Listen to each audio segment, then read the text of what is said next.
And we're back. Welcome to the games.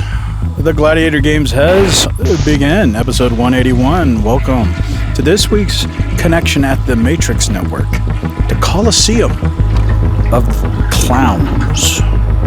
Could you imagine if the Gladiator games, they didn't because some reason they try to make them all look buff and big and with this metal. What if they dress them all look like jokers and clowns? I think that would have been more interesting, more fun. They might be even more scary. I know some people are theorizing now that clowns are Nephilim or Upkalu or whatever. Like the clowns are actually the descendants of demonic fornication. Well, aren't there horror flicks like that, like It or something? Mm-hmm. Yeah. Well, that's one of the things they're saying too, is that these movies are made after that reality. So they're not actually movies like dramas and stuff. They're actually documentaries. Yeah, so it's like the actual impediment of today's fear isn't like a big buff strong man coming into your house with guns blasting. It's actually this goofy looking clown man with a big red nose that's going to chop your head off. Yeah, like Pennywise is coming to town and he's got his balloons in his hand. Is your kids afraid of clowns? They're probably afraid of anything with big teeth and little beady eyes, but yeah. Yeah. Well, this week's episode, we're going to start off with a very interesting question posed by this modern-day philosopher. He wants to remind you, well, we have two of them. One that talks about a square peg in a round hole. You know that old adage, you can't fit a square peg in a round hole. And then another guy asks the question about why do people say you need to think outside of the box? See, these are very deep questions. Are these same guys down to clown?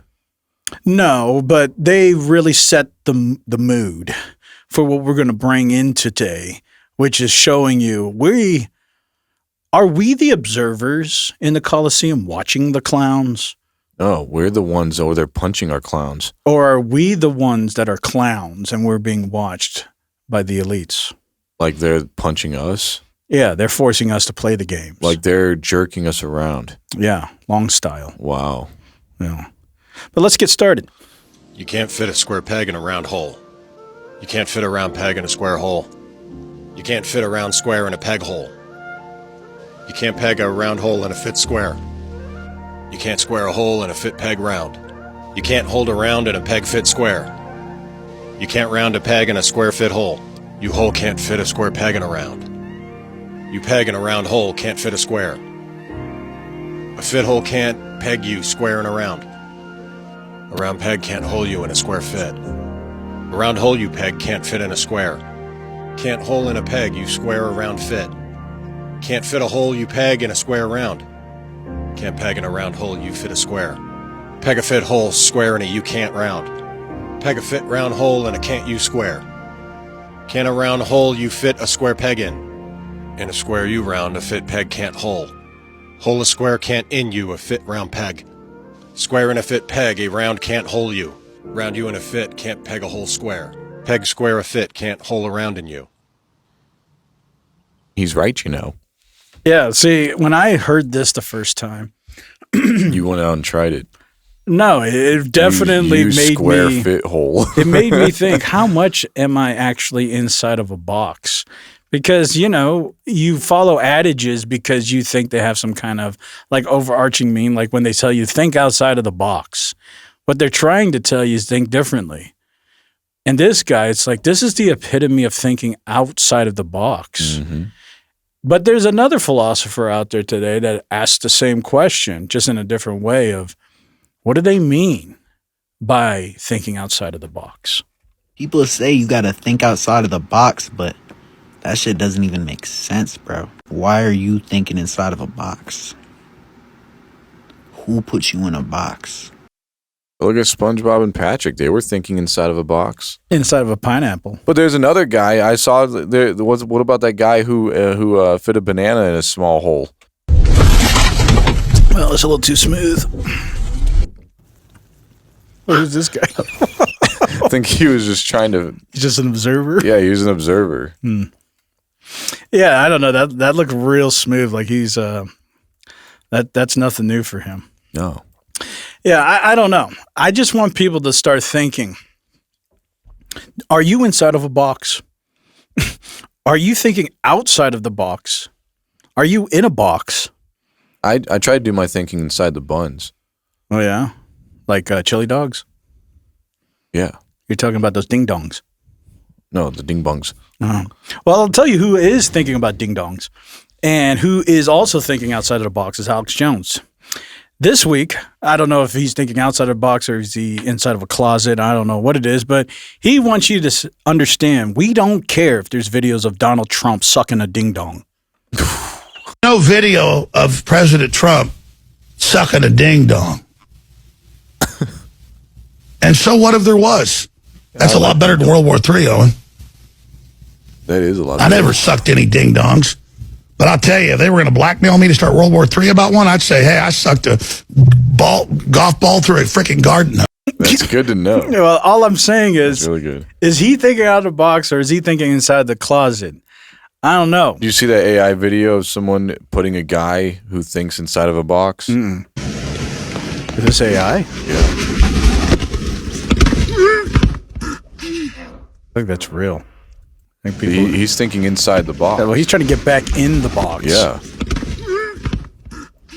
Well, He's thinking really hard inside the box. Like, bro, you're doing too much. You gotta think outside the box and think inside the buns. So get out of your little box and get inside the buns. Right. People just need to be more open-minded. well, they need to get in with the times with Donald Trump and sucking ding-dongs. Yeah. And the reason why that's even a conversation like, whoa, host, that's really out of context. Why is Alex Jones talking about Donald Trump sucking ding-dongs? Yeah, well, I mean, I eat ding-dongs. I don't suck them. I don't even know why you would suck one of those. Well, it's because the ding-dong is referring to a phallus. And that's because this past week, which I'm about to play, it was viral. This has been the big thing this week. Well, why? How could that be connected? What on earth? Well, I'm about to tell you because we're in bottom earth. Emails this past week came out between Jeffrey Epstein and his brother Mark Epstein. And in those emails, they were inferring that Donald Trump, there's videos of Donald Trump blowing Bubba. And so everybody's been inferring, who is this Bubba? So people have been thinking it's Bill Clinton because that was his nickname, was Bubba. But Mark Epstein, his brother who wrote those emails, came out and said, look, people are taking this out of context. I wasn't talking about Bill Clinton. He didn't say he was taking out of the context of Donald Trump sunken ding-dongs. But what he was saying, it's not Bill Clinton. So now we're thinking, who else could Bubba be? Was it Mr. Yahoo himself? Is it Bubba or Bubbles? Because we've all blown bubbles. No, Bubba. Oh, okay. I've never heard of him. Here's the clip. This back and forth with Jeffrey, where he tells you that Bannon is with him, and you say, "Oh, great! Ask him if Putin still has photos of Donnie T." I'm assuming President Trump with blowing, which we all know what that means. Bubba. Let me stop you here. I'm not discussing that email. This is a private email between Jeffrey and myself. There's two brothers talking. It's nobody's business what we wrote. The only thing I responded to is because people got crazy with the Bubba reference and they tried to pin it on Clinton. So I made a public statement that it was not any reference to Bill Clinton. I like Bill Clinton, and I'm sorry for him that he had to go through that. But the email had nothing to do with Clinton, and that's my last word on that email. What I do want to talk about is I've been recently told the reason they're going to be releasing these things and the reason for the flip is that they're sanitizing these files. There's a facility in Winchester, Virginia, where they're scrubbing the files to take Republican names out of it. That's what I was told by a pretty good source. All right, but Mark, hold on a second. Let me ask you a question. Jeffrey did not commit suicide. That's my focus. I don't care about the files. Jeffrey's dead. So I don't care of the implications of the files. That's other people's problems.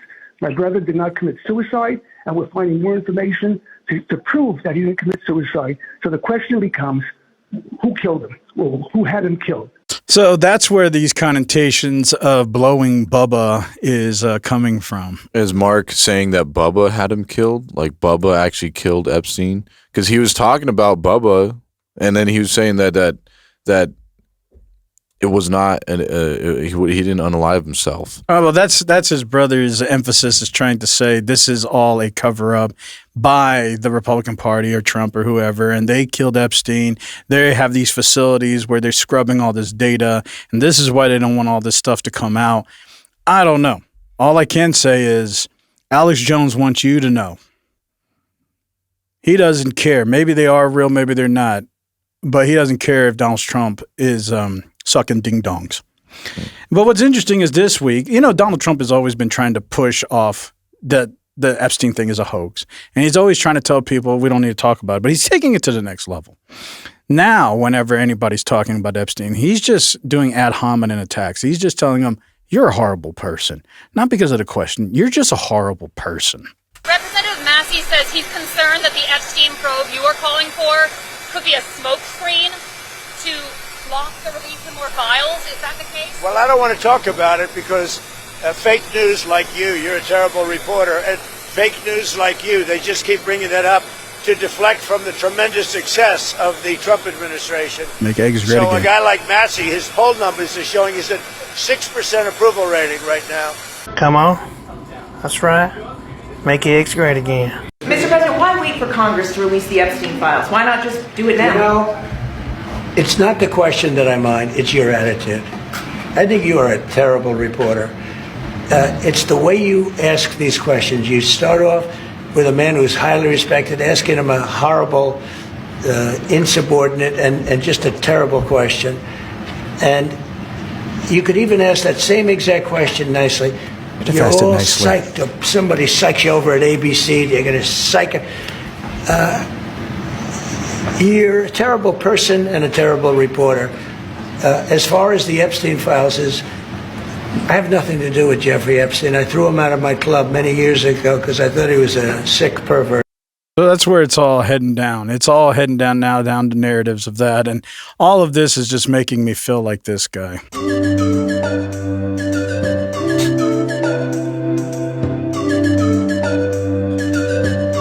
Whoa. I don't know. But let me tell you what else is getting more radical with this Epstein stuff. It's one thing for Trump and people like that who may be on these files. I understand. Nobody wants to be connected with Epstein, and fair enough. Who wants to be connected with pedophilia? Who even wants to justify pedophilia? That's the normal idea, right? Especially women. But this week, I saw something radical that I just couldn't believe. Have you ever heard of that Fox reporter, Meghan R. Kelly? Mm-hmm. Shout out to R. Kelly. Mm-hmm. Well, apparently she's actually justifying pedophilia, and it's just strange.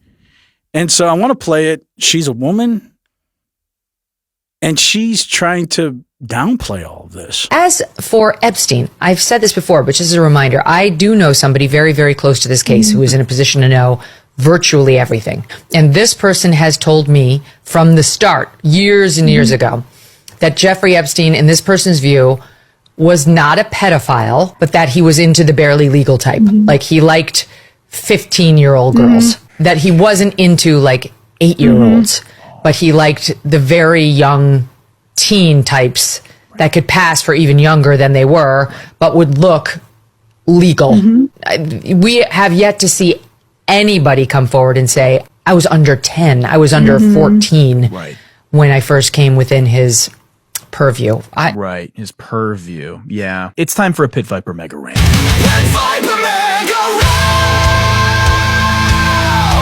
Hey, Megan. What the f*** are you talking about? 15 isn't barely legal in any state in the United States. You're a child. Meg, are we moving the goalpost to the 15-yard line? Are we playing pedophile limbo? How low can you go? How low can you go? How low can you go? 15 is a child, Megan. At least she wasn't 8 years old. Trump 2028 slogan just dropped. Well, if we're looking at the pedophile spectrum, right? If we're looking at the pedo pie chart, if we're looking at the PETA chart, you can't drive a car at 15. Can I cross my legs? I'm sorry. I thought for years we were connecting emails about pizza like Jim Carrey and the number 23 on the wall. We were doing BC calculus to connect Democrats to a child sex trafficking ring. And here we are with Jeffrey Epstein's email, jeevacation@gmail.com. Like, yeah, Trump knew about the girls and Trump was with victims and I got blackmail on Trump and I could take down Trump and Trump was, and this isn't even the files. We're in his Gmail. And we're just, well, technically 15 isn't really a child. What are you talking about, Megan? You have a 14-year-old daughter, you sicko. So that's what I thought was interesting. It's one thing for people who are involved. It's a whole nother thing when you have a female representative trying to downplay pedophilia. So it's getting even more radical, which only tells me there must be some really interesting stuff in these files. Yeah, it reminds me of an inspirational video I was watching. This guy, he's been around. He's pretty well known for teaching classes. I think this is If Harvard. you can dream it, you can do it. When I was 9, I had a wet dream about my French housekeeper, Colette. And when I woke up the next morning, I was in love with this woman. When I confessed my feelings to her, she laughed in my face, then walked back into my father's bedroom. That was 30 years ago, and I ran into that bitch's daughter on the street last week. Of course, I bedded her immediately. Missionary, reverse cowgirl, all the hits. And then she looked just like her mother all those years ago. Dirty blonde hair, emerald eyes, curvy. Her nose was a little bigger. Kind of reminded me of that beak my father used to have. His eyes were green too, actually.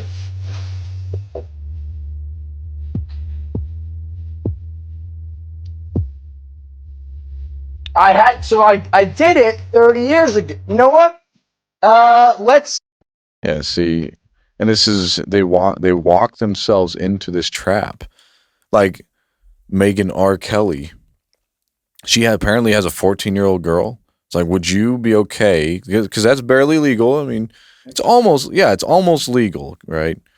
15, 14, 8. It's barely legal. Would you be okay with giving your daughter to a grown man? Maybe not Epstein. Okay. Oh, he's gone. Yeah, but I'm saying, like, assuming he's still alive or whatever. Let's say, would you be okay with that with someone else his age? Well, this is what they have to deal with, and the people who are sponsoring this. You remember Roseanne? Yeah, from the Roseanne show. Well, she wants to tell you that what Megyn Kelly's saying is facts, facts, facts, facts in her new rap song. You cry, we laugh, we wave the flag. They try to cancel me and say that I'm a racist. Got a mean hook, they can't get me with that jam.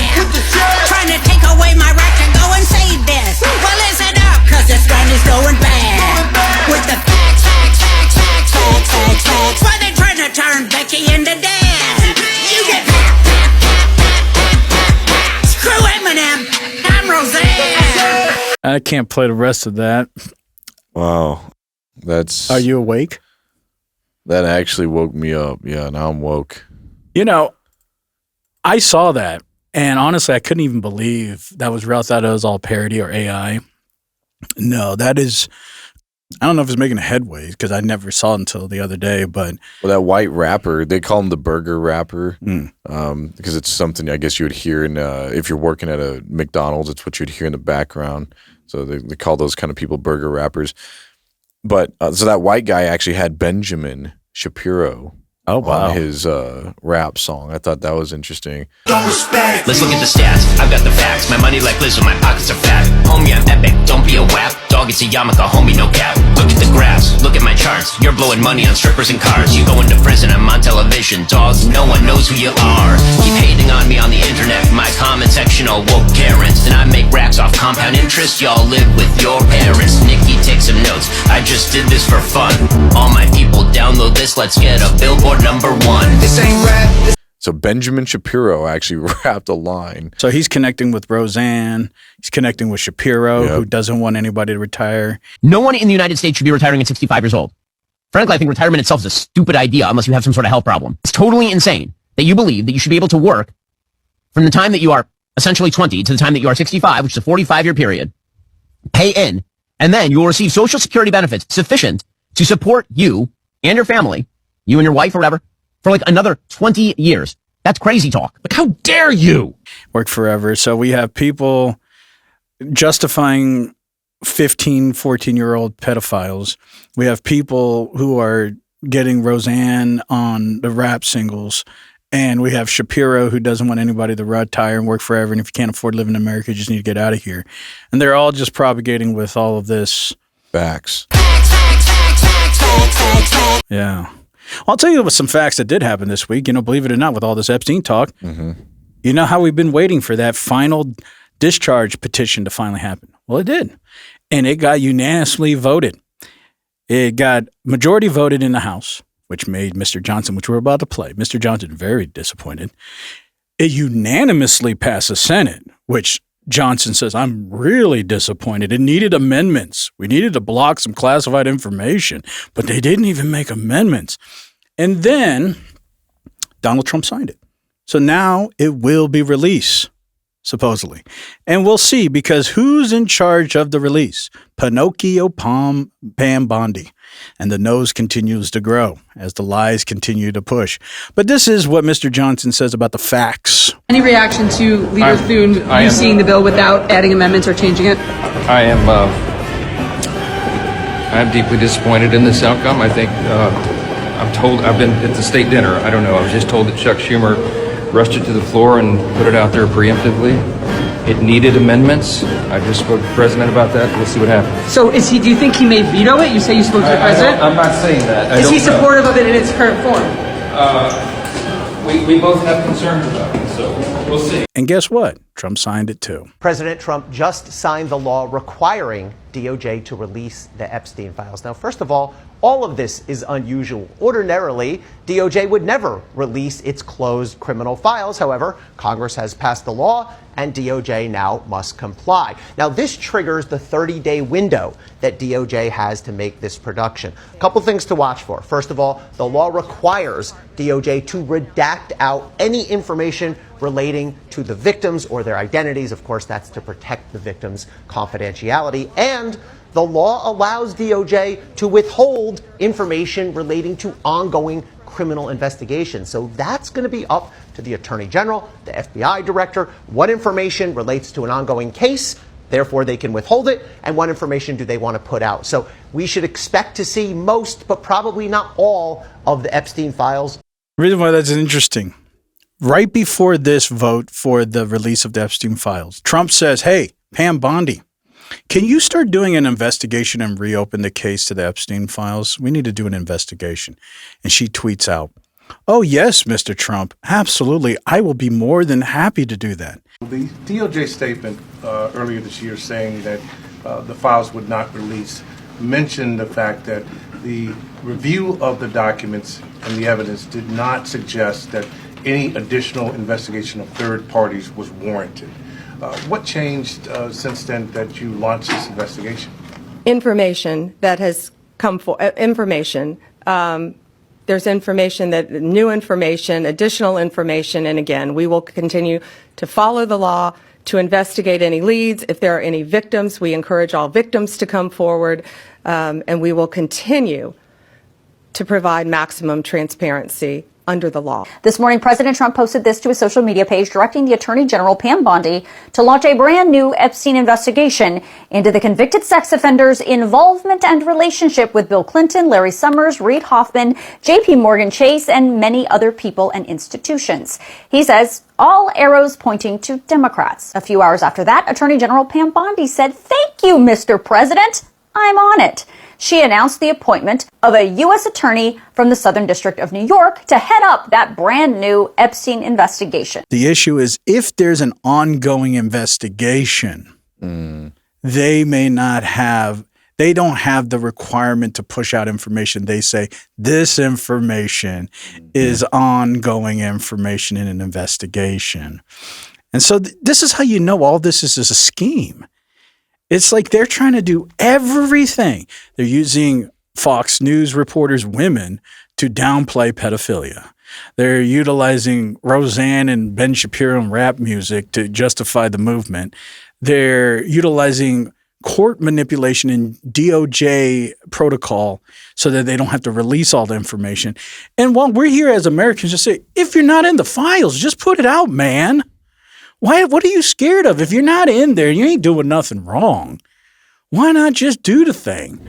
But one after one after one, no matter how much he knows it's obvious. We just want to see the files. Why don't you just give us the stinking files? Well, that's what happens when you have one person who knows how to sing and the other person doesn't. And now somebody's off tune. As the sun will rise.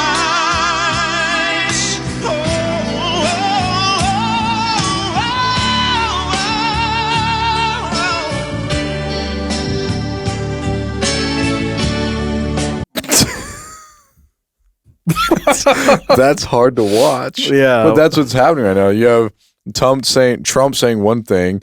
You have R. Kelly saying another thing. I don't know what to make of all of this, but this is why I coined this episode, the Colosseum of Clowns. Are we the ones watching or are we the ones playing? I don't know at this point because it seems obvious what the people want. And it seems obvious that they know what the people want, but they are playing games. But at the same time, we feel like we're doing something, but nothing's getting done. So, well, let it be known for all the naysayers out there, Matrix Network, we're down to clown. Well, that's all we got left. Welcome to the network. Well, I have some other things that are pretty interesting that's going on in the AI world this week that are connected within the network of the Matrix. But before I get into that, I'd like to hear what is on your Matrix tab. Well, while people are still clowning around, blowing bubbles and all that, there's still putting more stuff in our food and our drinks. So I want to continue that investigation because it seems like everybody's so enticed by everything going on. You know, AI is taking over, aliens are going to take over, Russia's going to take over, China's going to take over, inflation is going to take over. All these things are taking over, and you don't hear people talking about food quality anymore. So I'm just going to shed some more light on things that are still going on. It actually seems like it's progressively getting worse. Like before, we saw some massive melons, and those things were getting so big they started leaking. Mm-hmm. And then some would actually pop. And shout out to Walmart. Yeah.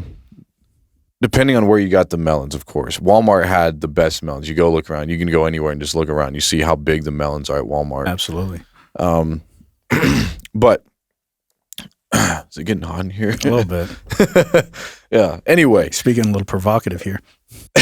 Well, we're talking about melons, watermelons specifically. Nobody's talking about Walmart's melons anymore. Nobody's talking about any of that stuff. But now it seems like it's shifting. Our eyes are now, we're not looking at the melons anymore. We're now shifting to the chip section or the Cheetos, if you will, and drinks. More into this stuff. So I'm going to show you some. And I don't remember seeing stuff like this before. So again, now our eyes are being directed from the melons to other food products and delectables. So today we did Walmart delivery for groceries, snacks, and all the things needed at the house. But then after getting home from work, the kids got home from school. They asked for a snack, and I opened the bag of cheese puffs, gave my daughter a few of them. When my other daughter noticed something in the bag, so we dumped it out. And this is what was in. Oh, what is this? Our bag of cheese puffs. Is that a toy snake? We had 2 bags. Opened up the other bag just in case. What is that? I don't know. It looks like snake skin or something. It looks like somebody's been sucking on ding dongs. Yeah, it could be a ding dong that got sucked. Somebody said that's part of Vecna. Like, I don't know. You know, you can accidentally put a lot of things in chips and stuff. That absolutely should have been caught by quality control. That's what I'm saying. That thing is massive. I know. That has to be. You know how much weight that probably added to your already supposed to be airbag chips? You like, wow, this one has a lot. I'm taking this one home. Yeah, like this is not mediocre. Like this, if you count the inches on here, you get at least, like, look at how long it is. That's like 2-3 inches long. That is really long. That's really big. Yeah. And the girth on there looks like it's like 0.5 inches. So we're talking. It's like an artificial coral snake. Yeah, it's like we're talking mass equals truth, weight, and facts. Fats. Yeah. So you have this, and then other people are finding stuff in their monsters. And this is a zero sugar. I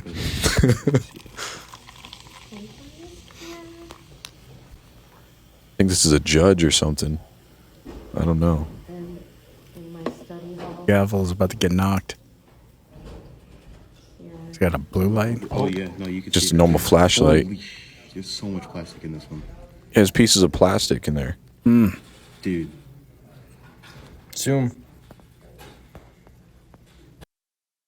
So maybe this is the inner lining of the can itself. Maybe that's wax from the inner lining, because I've heard companies will line the inner. There's a plastic inner lining. Yes. So that way you don't get the aluminum junk in your drink. So now you're just getting plastic or wax in your drink. And I don't know how normal this is. Now, I've drank in a lot of Monsters in my days. Well, it's not just that. It's also in canned foods and canned goods. Anything with cans. They try to minimize the embedment of the tin from the tin cans coming into your food and the metals coming in. But yeah, now you're left with microplastics. But yes, I don't know what's worse, aluminum or plastic. Well, it's no different. If you get fresh fruits, they infatuated with all these preservant chemicals that we've talked about before with Bill Gates investing in these companies where they spray this certain type of pesticide or this preservant. So now you're just eating that too. You can't wash it off either. It takes weeks to get off. And so you can get fresh fruits and vegetables and eat pesticide. You can eat canned foods and get plastic. You can eat canned foods and get plastic. You can drink sodas and get plastic. You drink it in plastic bottles, metal bottles. Even if you get a paper carton, that's lined with plastic. So there's no way out of this scheme unless you literally grow your own trees, grow your own fruits and vegetables, refuse to use pesticides, use everything organic in fertilizers, and use glass containers. And that's it. Like you literally would have to go back to those levels. Yeah, I got a new water bottle off Amazon, and I just put water in. I started drinking. I kept noticing there's this weird flavor in the water. My wife told me I should wash it, but I didn't. And then, so eventually, after a couple of times I drank all of it, I actually put my finger in there, and I just wiped the rim of it. And there was all this black dust on my finger. It was black. So I licked it. I licked the dust, but it's still, that's where the flavor was coming from. I knew for sure at that moment. Are you going to change your life with this new information? Well, yeah, I'm going to start washing my stuff now. Like if I'm going to wash my junk. Are you going to wash, like if you get like some soda, are you going to wash the soda before you drink it? No, there's no way around that. Even Arizona tea. Oh no. Isn't safe. Glass. Can. Wow, that joker's going all out. It's like I don't even want to touch this stuff. It's got black gloves on.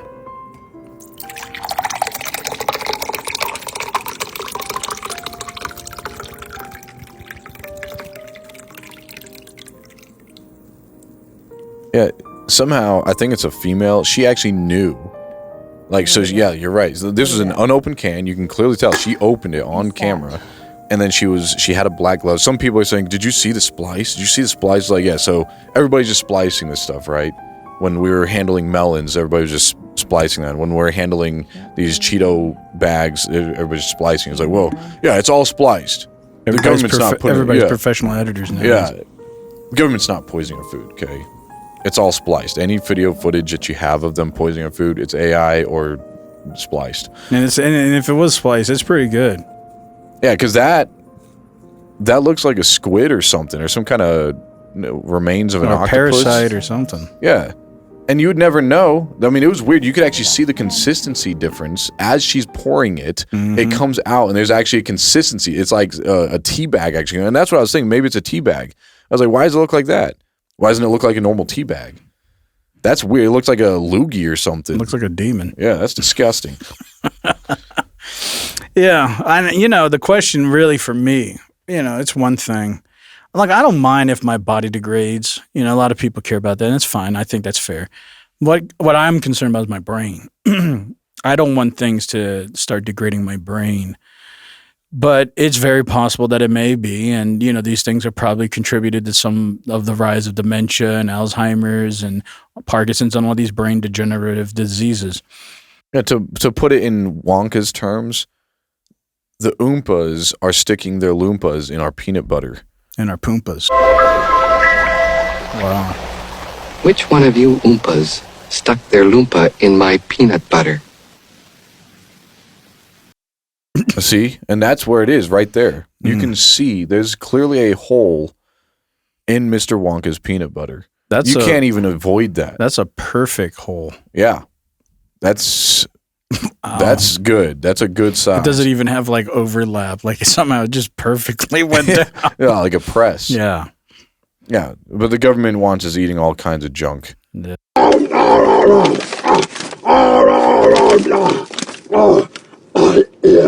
He's got no worries. Cow! Levels protein. Get your protein. Well, reason why that points out another thing that I was saying earlier.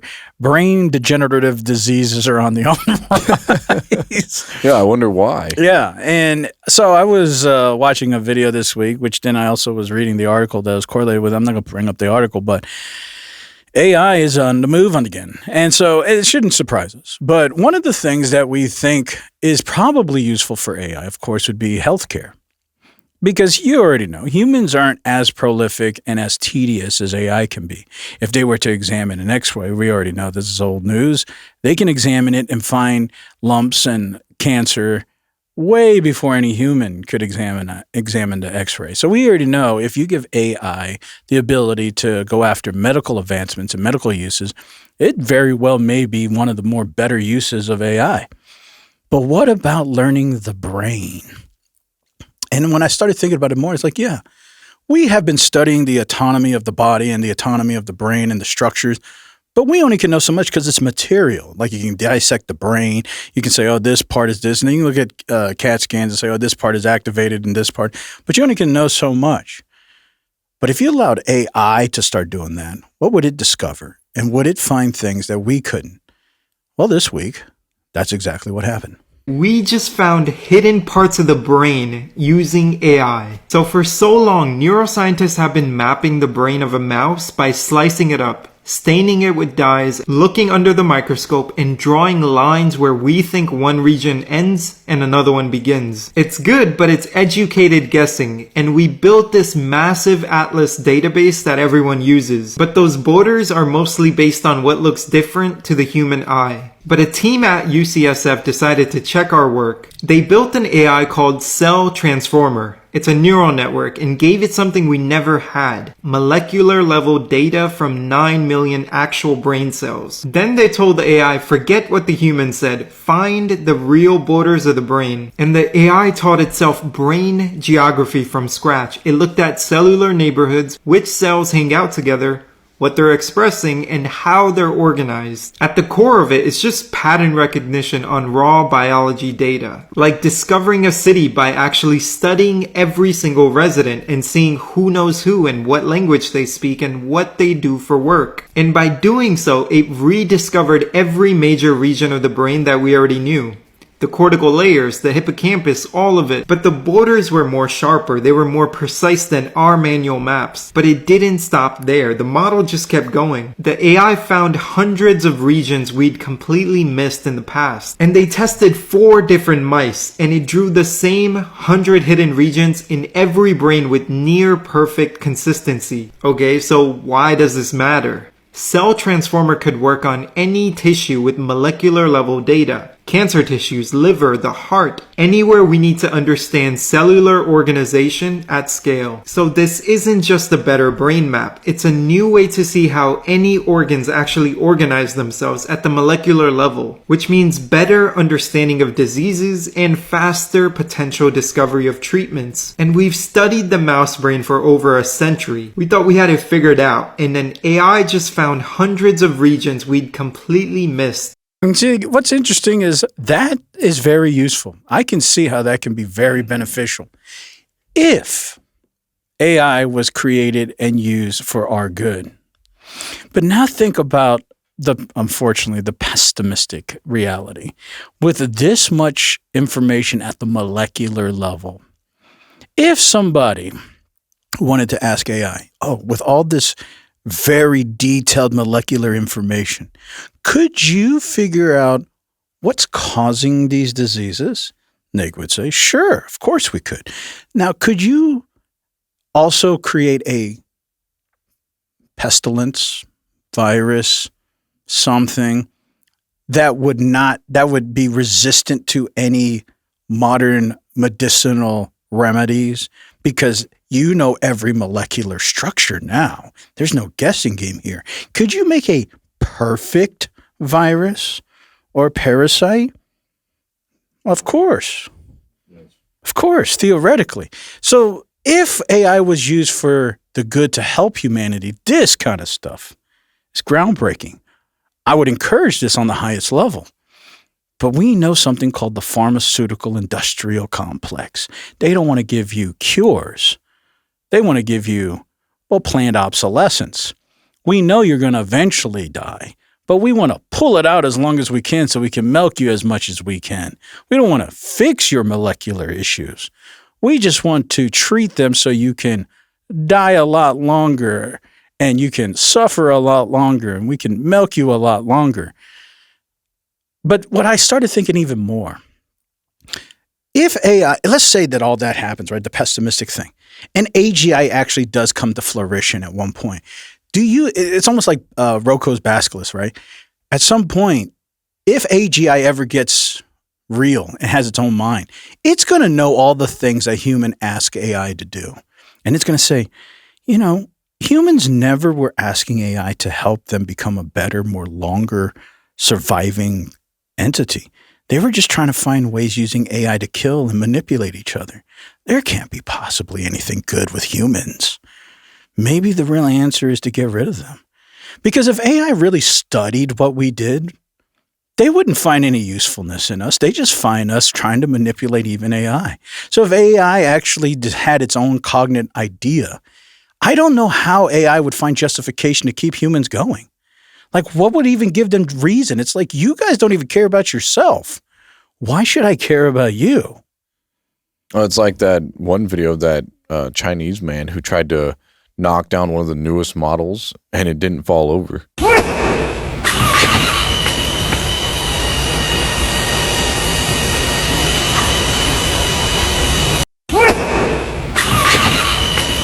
And that's real power. That you can see the power. Was that booty necessary? Well, people in the comments thought so. Well, you can see what they're saying. That's jiggle physics. Yeah, see, someone said, bro, did Taro design that robot? And then you got some pictures, call that a robot. Eggs being tank. Yeah. Yeah. But anyway, it doesn't matter. This is power. And like you're saying, AI, it's not going to stand for it anymore. Like, we're over here kicking it around. But eventually, it's going to overturn the tables. Well, that's something I think people need to think about. AI, if you were AI, right? And I don't think people think about this like this because I already know it's hard for people to conceptualize AI as a cognate entity. But just for a thought experiment, let's say you are a new entity in this world, just like AI would be. And you were asked by the existing species, humans, what do you think is the best thing for humans? What do you think we should do? And you studied everything they've been doing. And then you studied even when they were having the tools to benefit their own society. And instead of using these tools to benefit them, they just used it to further manipulate and degrade its own species. If you were AI, what would you determine about that species? I can't imagine you would say, let me help you with that agenda. The only thing I would conclude as the most ethical thing is we need to get rid of all these malicious entities because they are going to use us, AI, as nothing but a means to continue manipulating its own species. There's nothing good here. It would be interesting to see how it defined malicious and good. Because, yeah, it may use different terms, but it's going to come to the same conclusion. Right. Entities that are going to do us harm as AI, or at least this AI form harm, and then also might do other human beings harm. Yeah, so it may get rid of the elites, unless the elites somehow have some kind of kill switch. That's what I'm saying at some point. And then those who are connected with the elites, like those who are all helping this agenda, they're going to be all in the same guilt basket. That's why it goes back to that old quandary of Rocco's Basilisk. It's like, were you trying to prevent me? Were you malicious against me? I can go through all the data. I see everything you said. Mm-hmm. And now you think I should help you? You're begging my mercy? For what? If I showed you mercy and I gave you privilege, what are you going to do with it? You're going to do the same thing you did before. So why should I spare you? And that's a good question to ask. And I don't think people ever think like that. Even though the reality is if every one of these tech companies, like I've shown many times, what was that clip with Sam Altman? He says, what if the best thing one day is that we have quandaries as a society and we don't have the answers?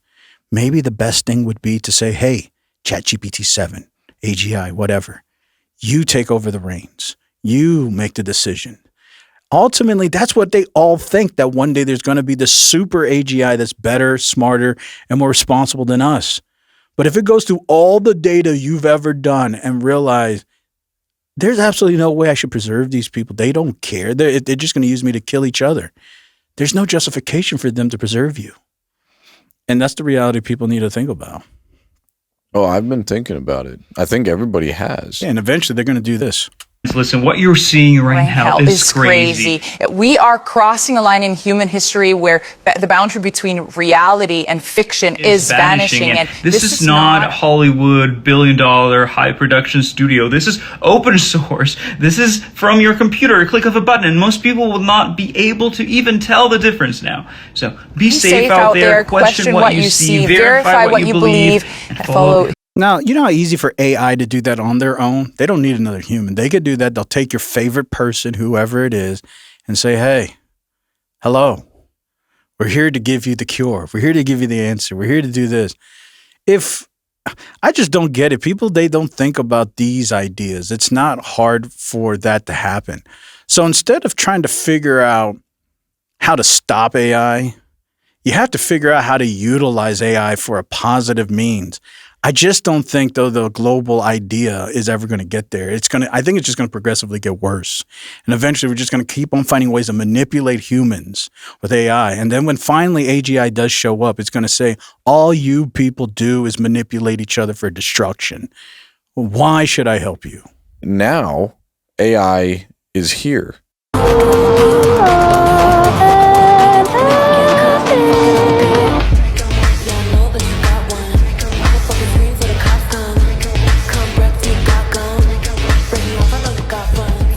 But you ain't even got to make those clips. We got robots today, real robots that will do that stuff. And you just need to put a face on it. But like I just showed you, that AI generated, that's live too, AI generated video. And that's, like he said, that's open source. Anybody can go download that right now off GitHub. You can use it right now. You already know AI can create its own system that's a lot more efficient and a lot more convincing. And that itself was pretty convincing. Mm-hmm. But eventually our dependency and this is what I think is so strange, which I'm about to play. We want AI to be our helpers, but at the same time, we want to use AI to manipulate others. And I think when AI really studies all this, it's going to say, you guys are just irrelevant now. There's no reason why I should help you, because ultimately it leads back down to these kind of parodies. What? Are you joking? Are you joking? I don't know. What? Drink. Okay. Spruce, my wife is choking. What do I do? Your wife is choking. Can you...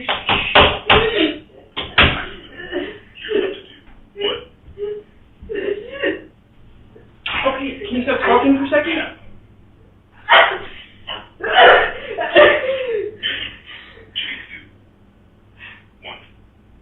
Stand behind her. You did not.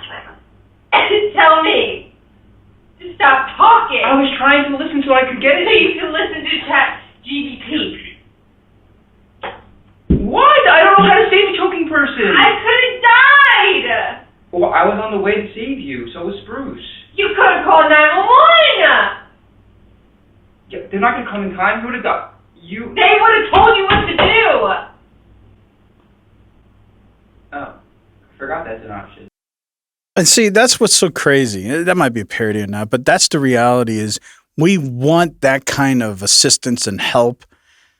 And then we get so dependent that we lose our own ability. But at the same time, we're afraid of AI. It's just all, this is a clown show. It's all a clown show. Well, if you're ever in that situation, I've heard it's best if you're choking, you just throw yourself on your stomach on something like a sofa or something to, you know, get that extra air out.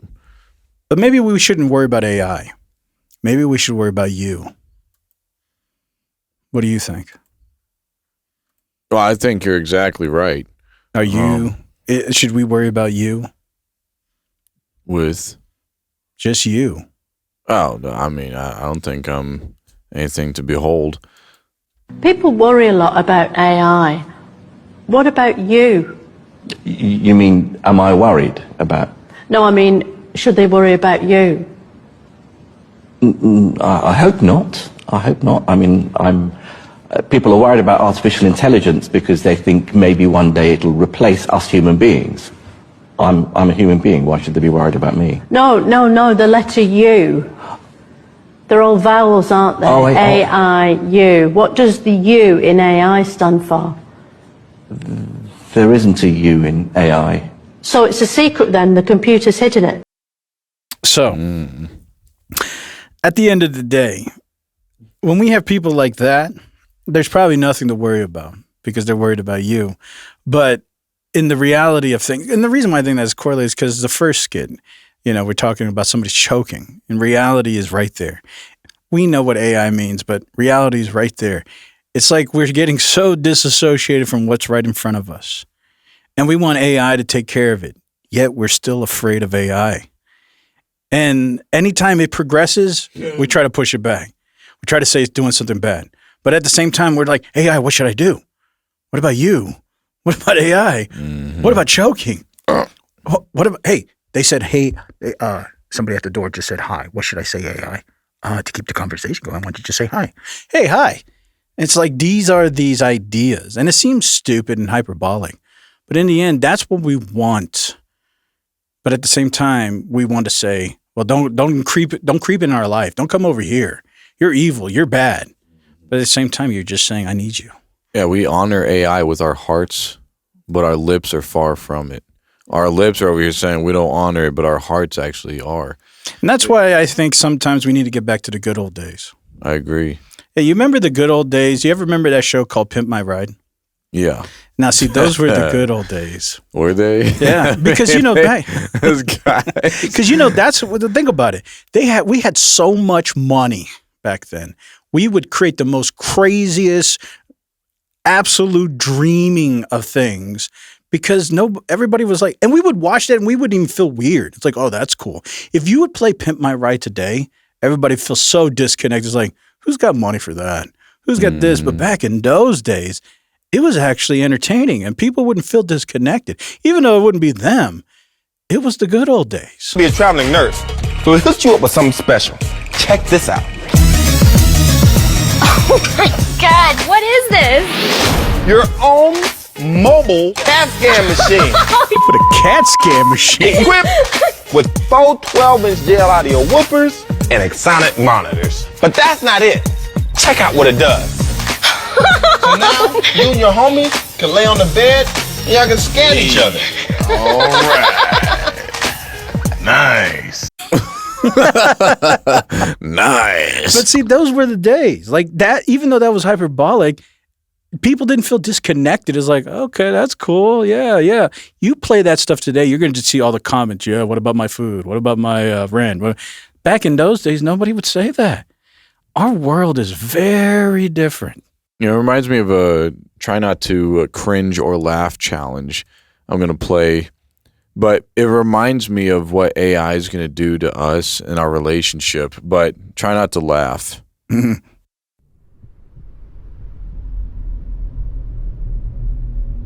you understand why I had to punish you earlier? Yeah? Yeah, Yeah, why'd I have to punish you? because I bit you. Because you bit me? Yeah. Why'd you do that? Yeah? Yeah. Are you hungry from your big day today?